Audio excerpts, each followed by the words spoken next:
बहुत जल्दी हम नंबर हमारे नेताजी के लगे। समय के खाना, समय के नहाना और समय से हर चीज अच्छा लगेला और आदेश का पालन करना भी मेरा धर्म बनता है। बड़ा सुंदर कवि जी हमारे गीत लिखा मास्टर साहब, बड़ा सुंदर कवि जी हमारे गीत लिखा था। कौन गीत दिया?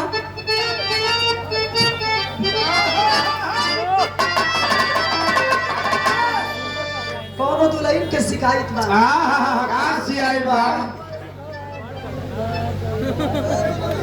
सियाई खराई लिखे शिकायत के मतलब ओरहन बा। जोरे तो मोटी माटी ये तो तलवा खाली जाए के पैसा कमाला हो। कोनो बतरी लाज हो। कहाँ जाला? जाए के सऊदी अरब में खाली बकरी चरावेला। भाई मटी लगना तो है मारत मारत माल है दे छोड़। तो पैसा ले लो। न्यू चाप मारता है। सादर 101 रुपए दे के स्वागत के लिए बनी माँ।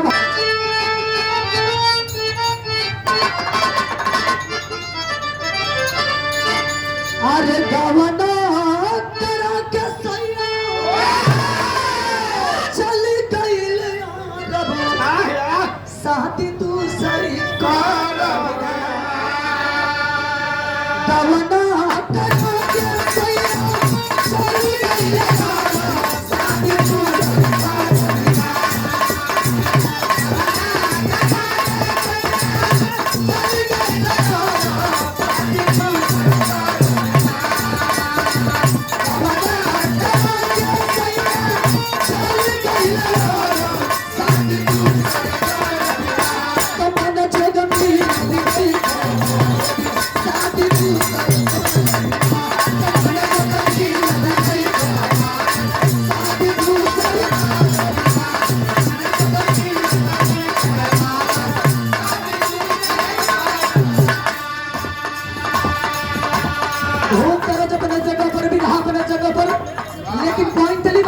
चाहिए।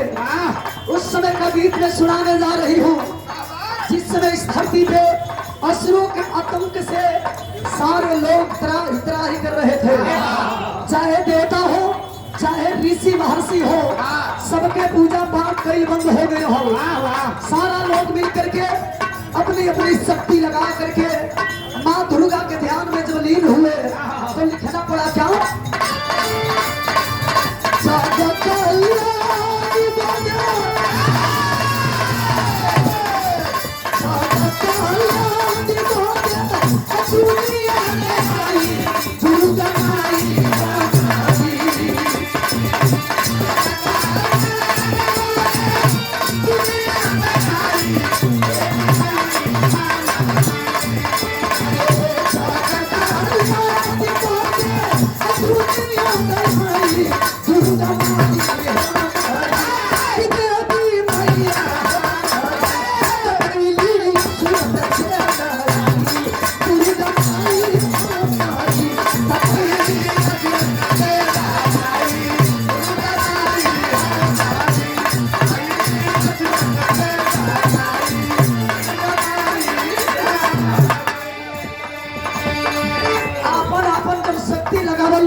शक्ति से वो ज्योति झलकल और इस ज्योति में माई दुर्गा के रूप झलके लगल।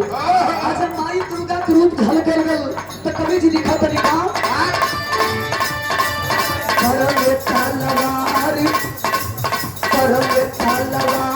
धेनु तलवार चक्रयौरी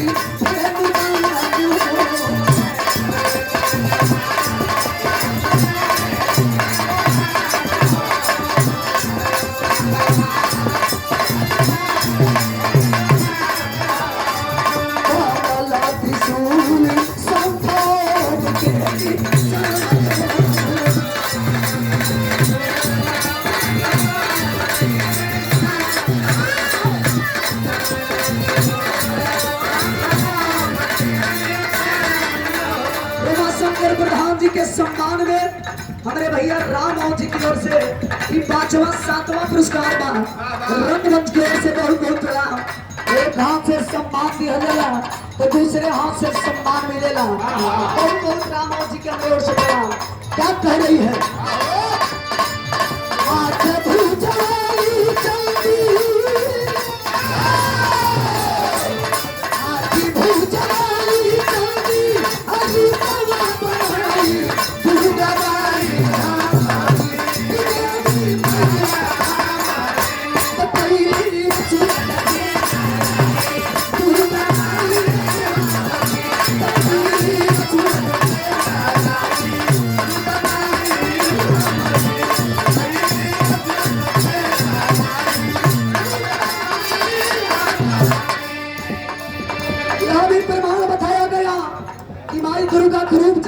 लगल तो सारा देवता मिल करके एक एक अंग और अस्त्र शस्त्र दे करके माँ दुर्गा देवी का रूप तैयार किए।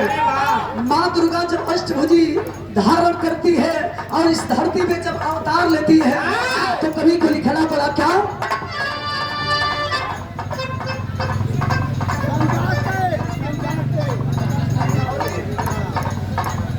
सादर 101। हमारे प्रधान जी एनर्जी पे बड़ा ध्यान दे ली, यही से तो शरीर यहाँ कितना मस्त हो। बहुत बहुत बड़ा दूसरी लाइन में इशारा बा, शेर के सवारी कह के महिषा सुन के मारी।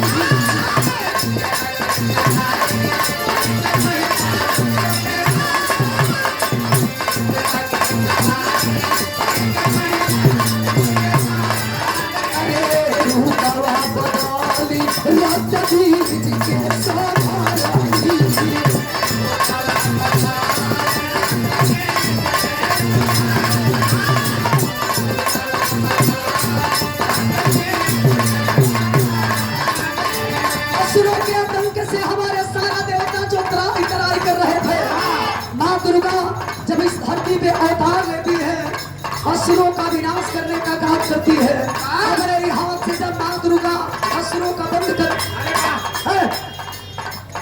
असुर को हर के यादव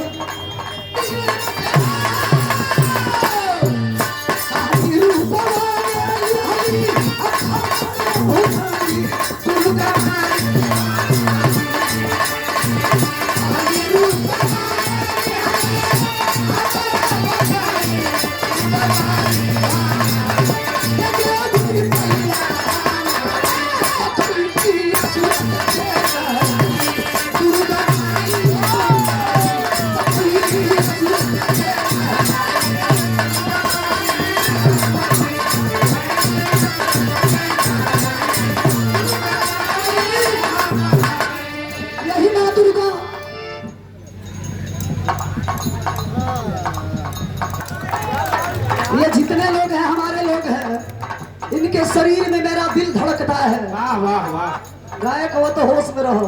हमारा तो ध्यास के नहीं हुआ। रजनीगंधा आई, प्रीति पाला आई, मीरा मूर्ति है।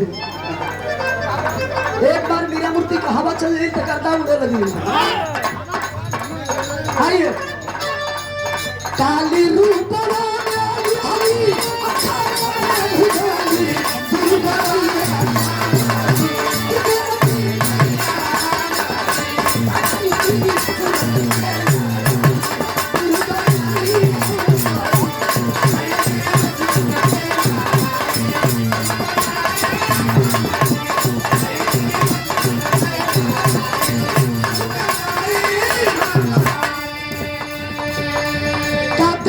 यादव जी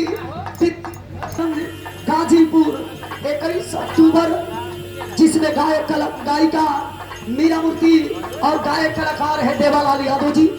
आप लोग भारी से भारी संख्या में आके बिहार के आनंद ले जाए। हमारे संजय शर्मा जी के माध्यम से बिहावा भैया को बहुत बहुत प्रणाम।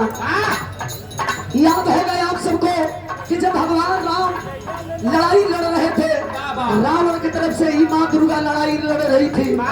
जानकारी मिलल भगवान राम जब 9 दिन माई दुर्गा का पूजा कैल तो भगवान राम इसी माँ दुर्गा के सहारे लंका पे विजय प्राप्त किए थे।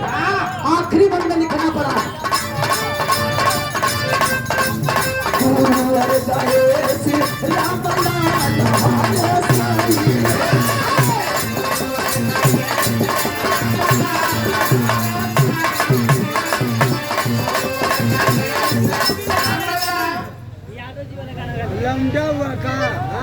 भूल गाना गा दे, चिंता मत करी, थोड़ा सा शुरुआत बा।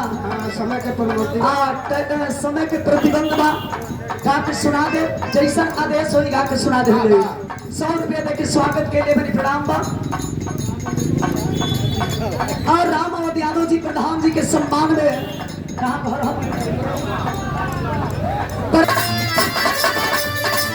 रामा तो भी चंदी काज पीछे